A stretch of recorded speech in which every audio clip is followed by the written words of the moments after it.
Voilà. Donc, alors, cette semaine, on va parler du, de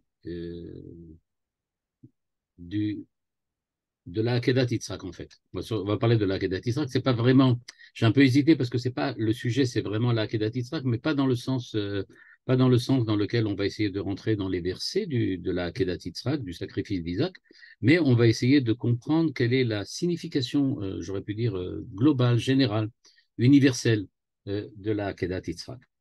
Et pour cela, dans le Rav Tzadok HaKohen, on va voir, il revient souvent sur cette idée de la Akedat Yitzhak, mais en fait, il le fait surtout, comme je disais tout à l'heure, il le fait surtout avec une vision globale, pas du tout une vision dans laquelle il cherche à comprendre chaque verset, mais essayer de comprendre quel est le sens, la signification que cela prend.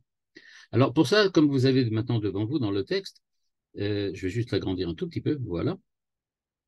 Le Rav Tzadok HaKohen, en fait, comme vous le voyez ici, j'ai amené qu'une partie des sources dans lesquelles il parle de ça, mais c'est là où il y a les idées, où l'idée est peut-être la plus importante. Mais pour le moment, ça va nous suffire parce que ça va nous donner effectivement un sens plus profond et plus général. Alors dans le livre Kometz Mincha, il nous dit la chose suivante. On va commencer directement par le premier texte. Il nous dit que en fait, l'essentiel du sacrifice d'Isaac, c'est pas pour lui le rapport, la relation entre Dieu et Abraham, Dieu et Yitzhak, ou bien Abraham et Yitzhak. Ça n'a aucun rapport avec les relations entre les deux, mais il s'agit d'une évolution personnelle et intérieure de Abraham tout seul, de Yitzhak tout seul. Et c'est ça déjà le premier point qui peut nous sembler étonnant, c'est-à-dire que pour lui, de la même façon qu'on va parler de l'évolution d'Abraham, quand on va parler de l'Ech Lecha, parce que c'est une épreuve que Dieu lui a donnée, celle de partir, de s'exiler, etc., pour arriver à être chez lui, à aller de sortir de chez lui, pardon, pour sortir et arriver à la terre que Dieu lui propose. De la même manière, le sacrifice d'Isaac, ce n'est pas quelque chose qui est là pour essayer de régler un problème entre Dieu et Abraham ou Dieu et Yitzhak, mais c'est quelque chose qui vient régler un problème entre Abraham et lui-même. Et c'est en ça que c'est nouveau. Et pour ça, je dis que c'est une signification particulière. Il va aborder ça sous différents angles, mais grosso modo, c'est ça l'idée de base. Il s'agit de voir comment Abraham a intégré le sacrifice d'Isaac, ou plutôt le non-sacrifice d'Isaac, parce qu'il faut bien se rendre compte qu'en français, on dit le sacrifice d'Isaac. En anglais, il parle de binding, c'est-à-dire le fait qu'il a été attaché. Akeda. Akeda, ça veut dire qu'il a été attaché, mais pas du tout qu'il a été sacrifié. Donc, nous dit le Rav Tzadok HaKohen, Ba'akeda, nit kalel Avraham be'itzrak. Ce qui s'est passé, c'est que euh, grâce à ce sacrifice d'Isaac ou à cette Akeda de Yitzhak, eh bien, ce qui s'est passé, c'est qu'il y a eu une intercomposition entre Avraham et Yitzhak, et que Avraham s'est, on peut dire, véritablement mêlé à Yitzhak, Nit Kalel. Ils sont devenus ensemble autre chose. Comme si Avraham et Yitzhak s'étaient mélangés ensemble pour former une nouvelle entité. Et donc, nous dit le Rav Tzadok HaKohen, Avraham s'est donc mélangé à Yitzhak. Venid barer ki yere Elohim ata. C'est ce que dit le verset. Maintenant, je sais que tu es Yahweh Elohim. C'est ce que nous dit le verset, ce que Dieu affirme après la Akedat Yitzhak.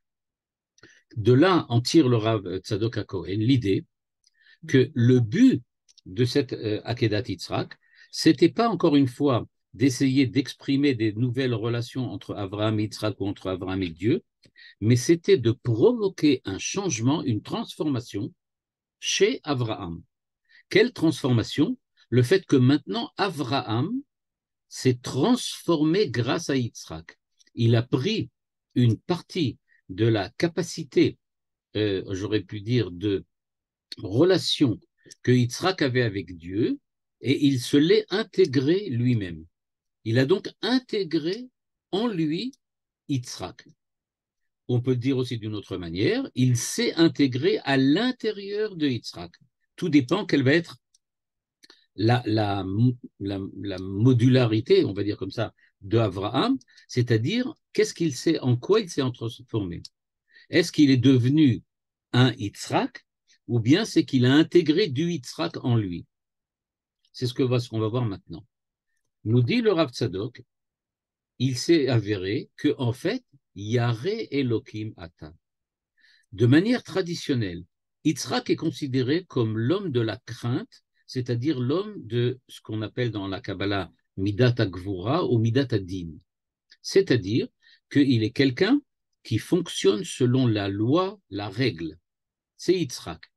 Jusqu'à présent, nous dit le Rav Tzadok HaKohen, Avraham était seulement Ish HaChesed, l'homme de la bienveillance, l'homme de la miséricorde, celui qui donne sans limite, qui est ouvert et prêt à faire tout ce qu'il faut sans limite.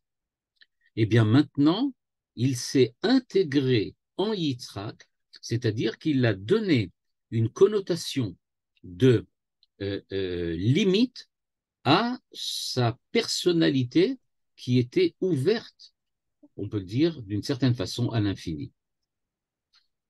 Et donc, nous dit le Rav Tzadok HaKohen, Kol echad mikol makom, je saute le paragraphe, donc j'ai lu là maintenant la ligne 4, je saute à la ligne 6, ou mikol makom, kol echad beyichud tzarich liot kulo mishnehem.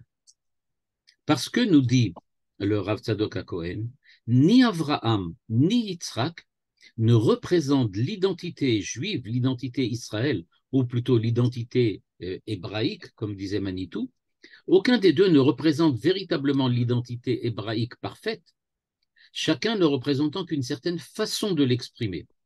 Or, nous dit-il, il faut que tout le monde, kol echad beyichud, tout le monde doit être comme cela, mélangé, c'est-à-dire avoir l'ouverture infinie d'Abraham, mais d'avoir aussi les limitations de Yitzhak. Il faut les deux à la fois. Chez Alze ayu kol nisyonot Abraham comme shenidber leel, ve Yitzhak lo haya tzarir biruch alze, kidai birur b'mashu ben Avraham. Et donc demande le Rav Tzadok HaKohen une question sous-tendue par son argumentation, et elle est que si Abraham a dû passer par la Akedat Yitzhak pour apprendre à devenir aussi comme Yitzhak, comment se fait-il que Yitzhak n'a pas passé la même chose?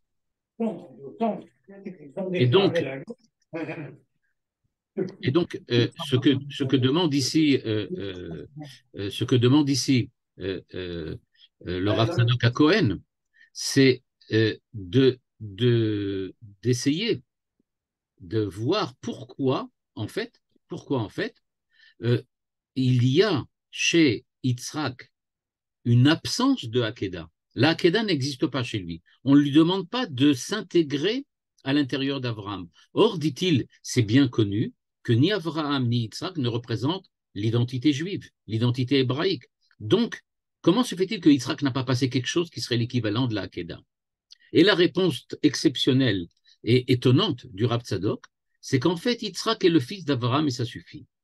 À partir du moment où Abraham a réussi à devenir autre qu'il est d'habitude, c'est-à-dire qu'au lieu d'être un homme du chesed, il est devenu un homme du mélange entre chesed et din, eh bien, il n'y a plus besoin de demander à Yitzhak de le faire aussi, parce que lui, en tant que fils d'Abraham, il est naturellement arrivé à aussi intégrer la partie chesed d'Abraham dans sa propre personnalité.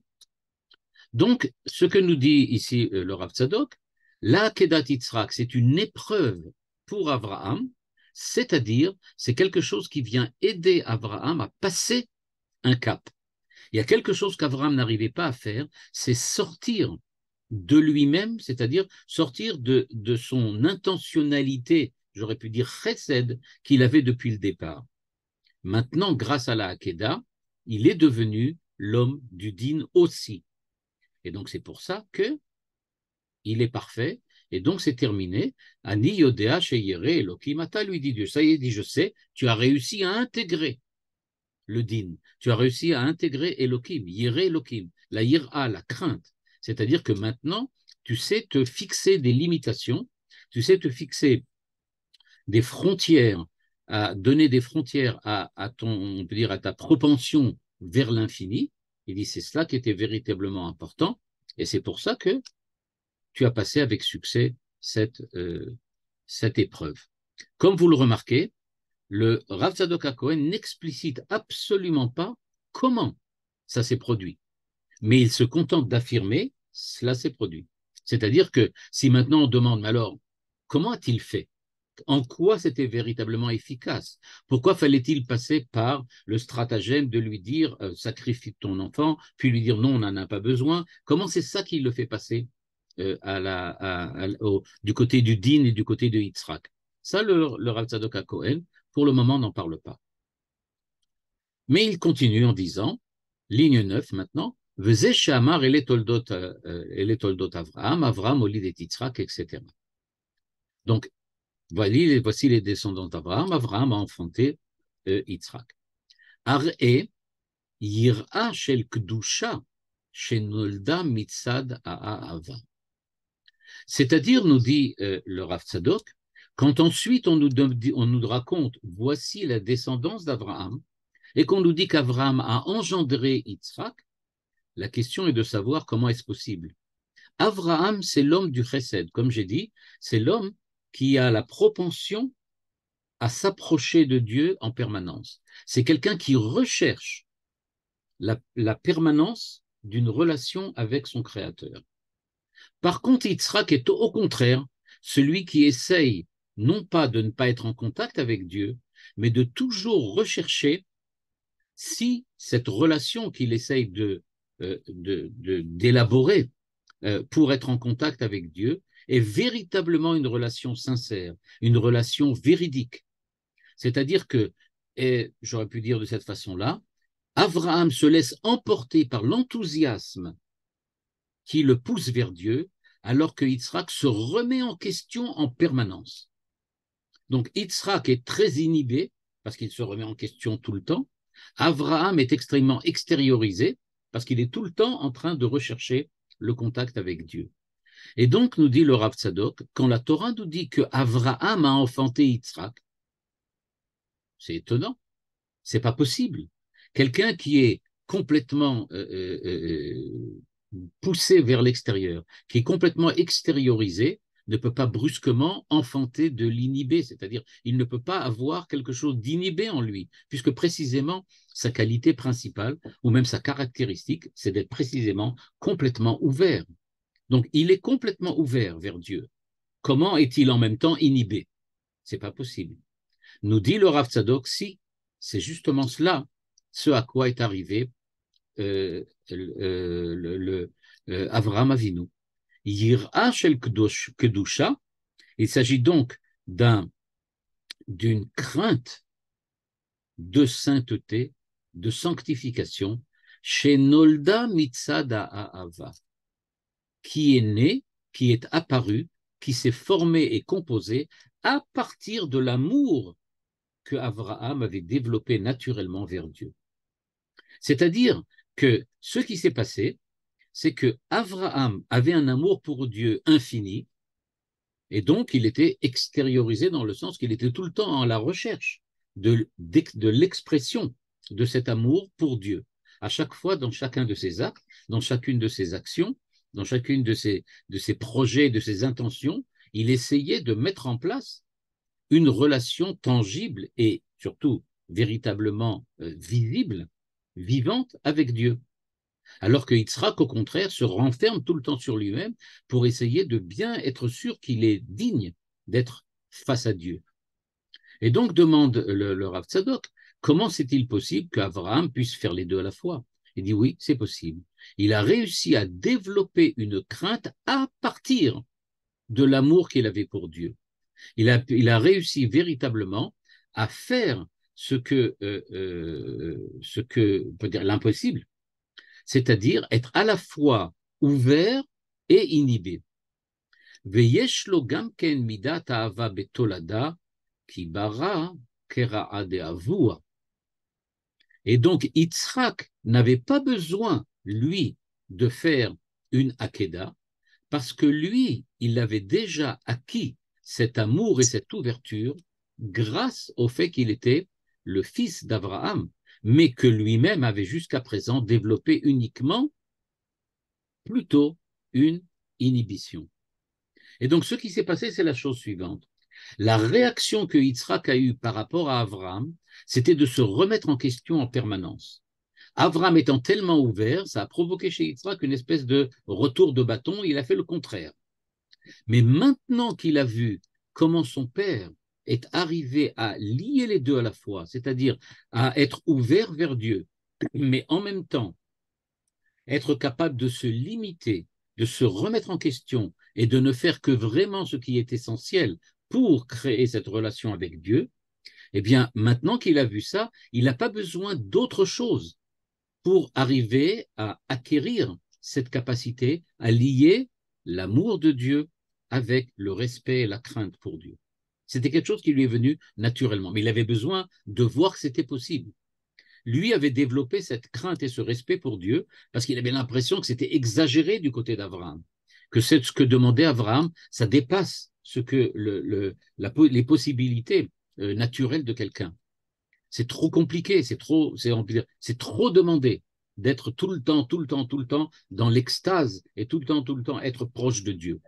Donc il s'était refermé sur lui-même en disant c'est sûrement une extase qui est fausse, c'est sûrement un amour de Dieu qui est falsifié. Donc il faut être sûr que c'est bien, et donc il était surtout occupé à se réfréner. Eh bien maintenant qu'il a vu Abraham arriver à être à la fois ouvert, expansif, et d'un autre côté inhibé et capable de se réfréner, pour lui c'était donc tout naturel qu'il y est arrivé sans aucun problème, sans aucune difficulté. Il a tout simplement développé cela de la façon la plus naturelle possible. Et donc, ce qui s'est passé, c'est qu'à la suite de la Hakeda, nous dit le Rav Tzadok HaKohen, et ça c'est un grand chidouche, il nous dit, eh bien, il y avait deux nouveaux patriarches. Jusqu'à présent, nous avions le patriarche de l'ouverture, de l'expansion, face au patriarche de celui qui se réfrène et celui qui se renferme, qui devient inhibé. Maintenant, nous avons deux patriarches équilibrés, qui sont à la fois expansifs, mais savent aussi se réfréner pour ne pas donner à cette expansion un caractère exagéré ou falsifié. Voilà ce que nous dit le Rav Tzadok HaKohen. Donc il dit, voilà, c'est ça, Avraham et Yitzhak. Dans un deuxième texte du Dover Tzedek, nous dit le Rav Tzadok HaKohen la même chose, mais vous allez voir, il va nous apporter une nouvelle dimension à cette, on peut dire, à cette remise en place d'Avraham et Yitzhak. Et il nous dit, ligne 13, Nisayon Akeda Yadoua Bezoar dit Kalelu Avraham ve Yitzhak Zebeze. Donc on apprend donc ici qu'effectivement c'est écrit dans le Zohar qu'il y avait cette espèce de mélange qui s'est produit entre la crainte de Yitzhak et l'amour d'Avraham et que ça fait quelque chose de mélangé. Yadoua, dit le Rav Tzadok HaKohen, ligne 14 maintenant. Ki mi Yitzhak hu atralat toar haezrachi, shehu haya kadosh mirechem veleda. On sait que Avraham est appelé Eitan Haezrachi, celui qui ne change jamais d'avis, celui qui est le citoyen, c'est le terme qu'on utilise aujourd'hui pour dire Ezrachi, mais il faut dire ici, dans le sens, pas dans le sens politique, mais dans le sens celui qui est installé sur sa terre et qui n'a pas du tout l'intention d'aller ailleurs. Donc, c'est quelqu'un qui est pas seulement stable, mais quelqu'un qui est fixe. Alors, évidemment, ça nous semble un petit peu bizarre parce que Eitan Haezrachi, c'est la fixité. C'est celui qui est, on peut dire, posé fortement, solidement, en une seule place, à son endroit. Or, a priori, Abraham, c'est plutôt celui qui conquiert, celui qui se déplace. On nous dit non. Yitzhak ou Atrala chez la Torah Ezrachi. C'est pas venu d'Avraham tout seul.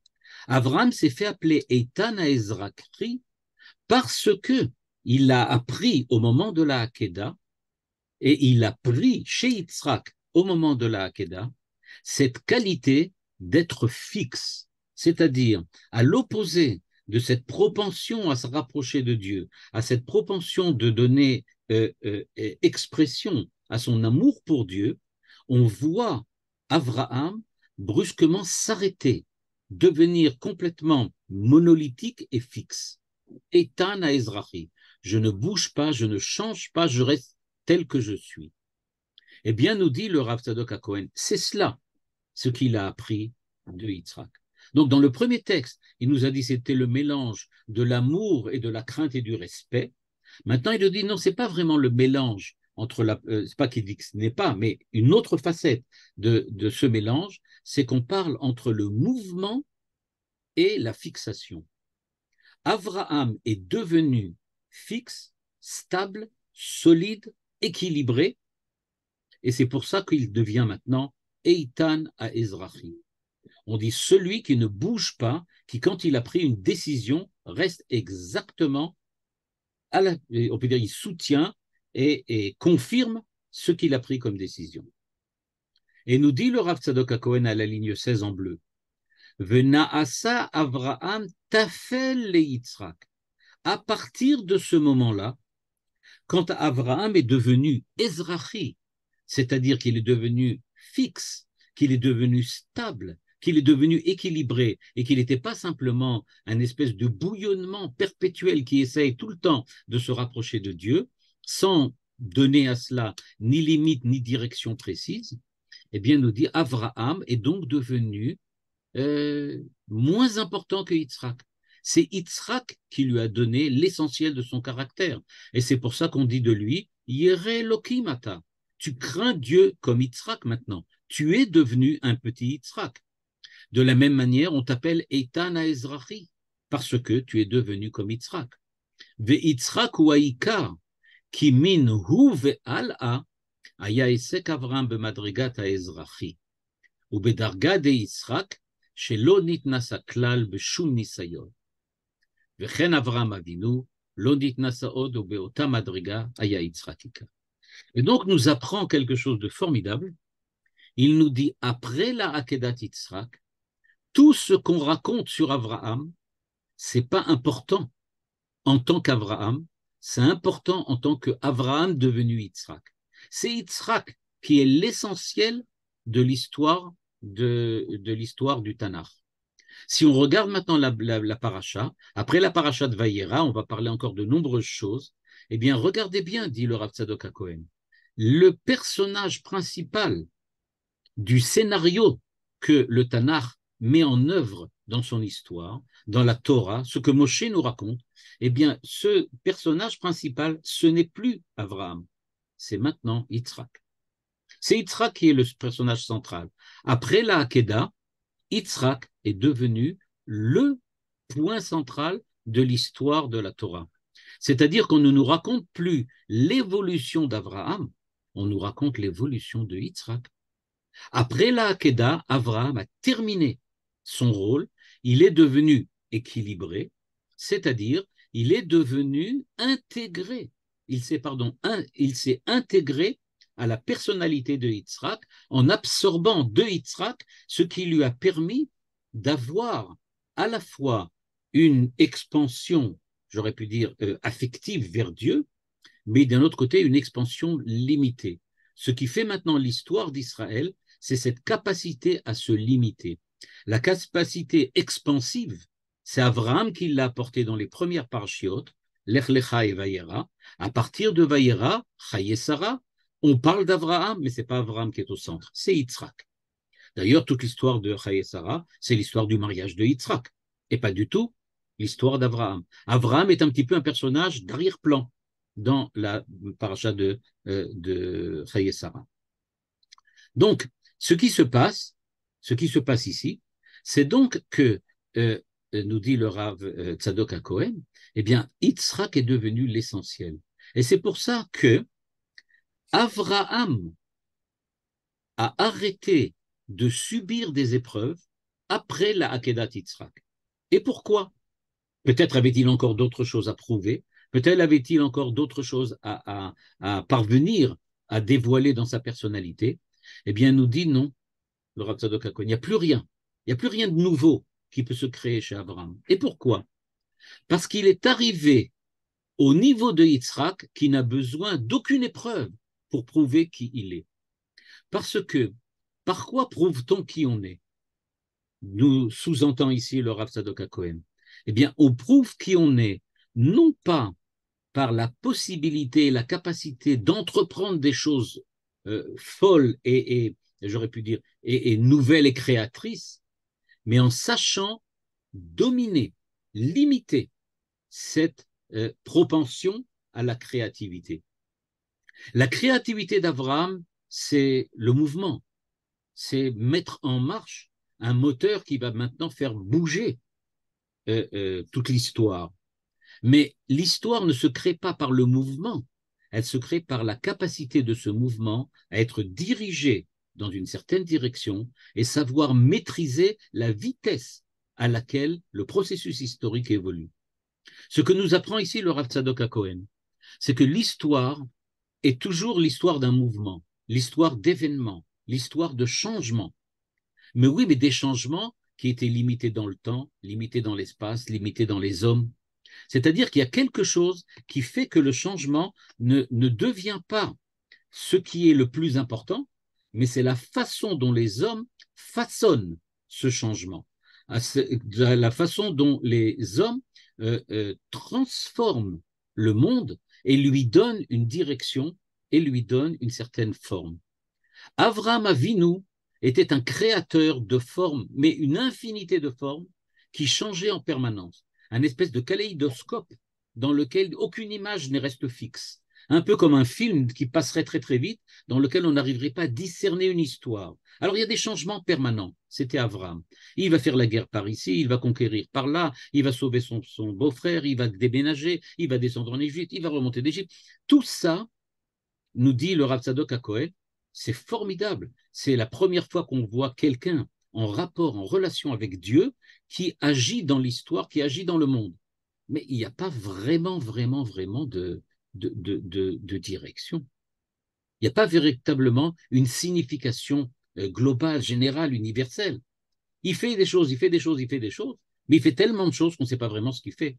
Un petit peu comme on a l'habitude de dire qu'à force, il y a tellement d'arbres qu'on ne voit pas où est la forêt. C'est-à-dire, on ne voit pas très bien qu'est-ce qu'il veut faire, Abraham. Qu'est-ce qu'il fait exactement? Alors, il était à Bavel, il est venu en Israël, il s'est battu, il est redescendu, il est remonté. Mais qu'est-ce qu'il a fait en fin de compte? Nous dit le Rav Tzadok HaKohen, regardez Yitzhak. Yitzhak s'est installé. Yitzhak a fait pousser des champs. Yitzhak a construit une maison. Il a ouvert une tente. Sa femme est venue dans sa tente. Elle s'est installée. Elle a remplacé sa mère. C'est-à-dire, nous dit le Rav Tzadok HaKohen, Yitzhak, il est l'essentiel. Parce que lui, il donne à l'histoire la possibilité de s'installer dans les événements. Les événements ne sont pas simplement vécus comme des étapes d'un changement perpétuel, mais elles sont vécues chacune pour elle-même comme une valeur individuelle, personnelle, une valeur qui est particulière et qui donne véritablement son sens au présent. Je dirais que ce que fait le Rav Tzadok HaKohen ici, c'est de nous expliquer qu'est-ce que c'est que la temporalité historique aux yeux de la Torah. La Akedat Yitzhak nous montre que Avraham Avinu, c'était un jaillissement permanent de créativité. Il était tout le temps en mouvement, mais il n'était pas capable de créer une histoire, il n'était pas capable de créer un peuple, il n'était pas capable de créer même une famille à la limite. C'est Yitzhak qui vient et qui lui montre le chemin de on peut dire pas, je ne veux pas dire la limitation, mais de la canalisation de la créativité. Comment peut-on véritablement canaliser cette force infinie qui s'appelle Abraham? C'est Yitzhak qui est passé par là. Il a acquis de son père cette force de créativité, mais lui est capable de la transformer en l'installation, le fait de s'installer quelque part, de prendre place, d'avoir un lieu à partir duquel on peut agir et vers lequel on peut revenir. C'est-à-dire que Yitzhak, nous dit le Rav Tzadok HaKohen, va véritablement prendre cette créativité, cette énergie et en faire quelque chose de vivable. À la limite, je dis c'est vraiment à la limite parce que c'est pas vraiment ça ce que veut dire ici le Rav Tzadok HaKohen sous cet angle, mais ça vous donnera un exemple. Prendre une explosion et la transformer en mouvement, c'est exactement ce que l'on fait quand on prend une voiture. Dans un moteur à explosion, ben, il y a véritablement une explosion, c'est-à-dire que l'essence explose. Mais ce qu'on est capable de faire dans la mécanique du moteur, c'est prendre cette explosion qui va dans tous les sens, qui est dangereuse, parce que si jamais on la laisse à l'air libre, alors elle va peut-être même mettre en danger tous ceux qui sont dans la région de cette explosion. Mais donc, on prend cette explosion et on en fait un moteur. C'est-à-dire, on permet à un véhicule de se déplacer dans une certaine direction à une certaine vitesse. C'est ça, Yitzhak. Yitzhak, c'est le moteur du véhicule, le moteur de la voiture, qui est capable de prendre l'explosion d'Abraham et la diriger dans une certaine direction, d'une certaine façon, à une certaine vitesse. Et donc, nous dit le Rav Tzadok HaKohen, les épreuves d'Abraham se sont terminées au moment de la Hakeda, parce que quand, par la rencontre avec Yitzhak, Abraham a saisi qu'il ne pouvait pas continuer à être seulement une explosion permanente, mais qu'il fallait maintenant qu'il dirige toute cette énergie dans une certaine direction, à savoir la volonté divine de permettre à l'humanité tout entière de se rapprocher de lui, eh bien, à partir du moment où il a saisi cela, il est arrivé à la perfection, on peut dire la plus grande, qu'il puisse arriver, à savoir avoir l'énergie du changement et d'un autre côté, la capacité de le canaliser et de l'amener à transformer les hommes, la société, le monde, pour être un monde qui soit digne d'être face au Créateur. Ce que l'on voit ici, donc, c'est que dans cette interprétation du Rav Tzadok HaKohen, c'est qu'il y a véritablement une lecture, j'aurais pu dire, révolutionnaire de ce que la Torah nous apprend. Et au lieu de prendre la Hakedat Yitzhak et d'essayer de chercher du point de vue de la morale ou du point de vue de la métaphysique, comment Dieu peut-il demander une telle chose? Comment peut-il demander à un homme de transgresser les lois de la morale la minimale? Comment peut-il demander à Abraham d'accomplir un acte qui est un acte de Avodazara que les idolâtres à son époque faisaient, alors que Abraham avait reçu l'ordre de ne jamais se mélanger avec les idolâtres et au contraire de lutter contre eux? Comment est-il possible que Dieu demande à Abraham de sacrifier ce fils qu'il lui a promis et pour lequel il a fait une alliance? Comment est-il possible qu'il dise à Abraham de tuer ce fils qui doit hériter de lui alors qu'il lui a promis que son héritage ne passera pas dans les mains de Eliezer? Donc, toutes ces questions que le Rav Tzadok HaKohen va poser parfois par ailleurs n'empêchent pas le Rav Tzadok de regarder de manière globale, universelle, qu'est-ce ce qui s'est passé au niveau de la Hakedat Yitzhak. Et à la suite du Zohar qui dit qu'en fait, il s'agit maintenant de mélanger, c'est-à-dire de créer un composite différent, un homme identitairement composite, pas seulement un homme de l'expression, j'aurais pu dire énergétique, permanente, un homme de bonté, de miséricorde, qui est tout le temps en train d'agir pour le bien. Il faut quelqu'un qui soit aussi capable de se limiter pour pouvoir diriger l'humanité, diriger les hommes dans une certaine direction. Eh bien, c'est pour ça, nous dit-il, que même par ailleurs, par exemple dans le livre Pri Tzadik, eh bien, il nous dit que ce qui s'est passé au niveau de la Hakeda, c'était en fait que Yitzhak, à qui on lui avait promis que ce soit lui qui va prendre la suite, etc., etc., eh bien, nous dit le Rav Tzadok HaKohen dans le Pri Tzadik, il rajoute cette idée-là, il nous dit Avraham, le Midrash nous raconte que quand Nimrod lui a demandé de transgresser les lois, il a décidé de se laisser tuer plutôt que de transgresser. Nous dit le Rav Tzadok HaKohen, il a transgressé la Torah. La Torah ne demande pas à quelqu'un qui n'est pas encore Israël, mais qui est encore Ben Noach, c'est-à-dire quelqu'un qui n'a pas encore reçu la Torah sur le mont Sinaï, il n'a pas le droit, même selon certains Chachamim, de se laisser tuer parce qu'on lui demande d'accomplir une transgression, aussi grave soit-elle. Il n'a pas le droit. Et donc, nous dit le Rav Tzadok HaKohen, il a transgressé en fait la Torah quand il a fait ça. Bon, évidemment, c'était la preuve de quoi? De cette expansion permanente qui était la sienne, le fait qu'il vivait au-delà des possibilités de l'humanité, au-delà des possibilités même que Dieu avait données à l'homme. Il était beaucoup trop Abraham. Il fallait absolument créer chez lui quelque chose qui lui allait donner cette limitation. Eh bien, c'est ce qui s'est passé avec la Akedat Yitzhak. Il est rentré dans le monde de Yitzhak grâce à cela. Comment?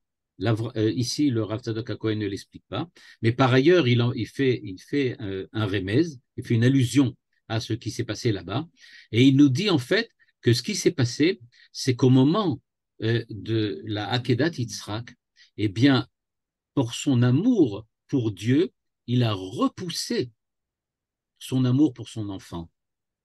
Mais en fait, le véritable amour, c'est l'amour qui est venu par la crainte, par le respect. C'est-à-dire que par le respect pour Dieu, il a décidé de faire passer au-delà, de passer au-delà de son amour. Dieu lui a dit, va et, va et sacrifie ton fils.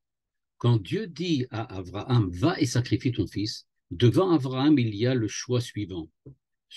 Ou bien il accepte de suivre l'injonction divine et il laisse tomber son amour pour son enfant, ou bien il donne la prépondérance à son amour pour son enfant sur l'injonction divine. L'injonction divine, c'est ce que l'on a appelé tout à l'heure la midat adin, c'est-à-dire la limitation. Dieu lui impose quelque chose. C'est pas lui qui veut, c'est pas lui qui donne expression à sa propre énergie interne, à sa propre volonté interne, à son propre amour. C'est pas lui qui décide comment il va exprimer son amour pour Dieu. C'est Dieu qui lui impose. Ton amour pour moi, tu vas l'exprimer maintenant par un acte de sacrifice. Quand Abraham choisit de suivre l'injonction divine, c'est-à-dire d'accepter de ne pas donner lieu et place à son amour de manière naturelle, de la façon dont il a, lui, toujours eu l'habitude de le faire, mais qui va suivre l'injonction divine, qui va lui imposer des limites, c'est-à-dire lui dire, maintenant ton amour sera uniquement exprimé par le sacrifice, eh bien il a prouvé dans cet acte-là qu'il était capable de se limiter, de laisser tomber son amour pour Dieu et pour son enfant, pour donner lieu et place à la midatadine, c'est-à-dire le respect, la crainte de ce que Dieu demande. À partir du moment où il a accompli cela, il est arrivé à la perfection, c'est-à-dire que maintenant, il a véritablement réalisé, c'est-à-dire dans les deux sens, il a réalisé au point de vue psychologique qu'il n'est pas seulement une source intarissable de créativité, mais qu'il faut savoir se limiter aussi dans la manière dont cette source va être canalisée par la suite, dirigée par la suite. Et d'un autre côté, il va aussi réaliser, c'est-à-dire qu'il va véritablement créer une réalisation différente. Il va se réaliser dans une identité différente, qui est l'identité mélangée, l'identité à la fois midatadine et midatarachamim. Et c'est pour cela que Avraham Avinu n'a plus besoin maintenant de passer d'autres épreuves. Il est véritablement intégré à Yitzhak. Et comme le dit le Rav Tzadok HaKohen, à partir de ce moment-là, on peut véritablement commencer l'histoire d'Israël, c'est-à-dire l'histoire de Yaakov Avinu.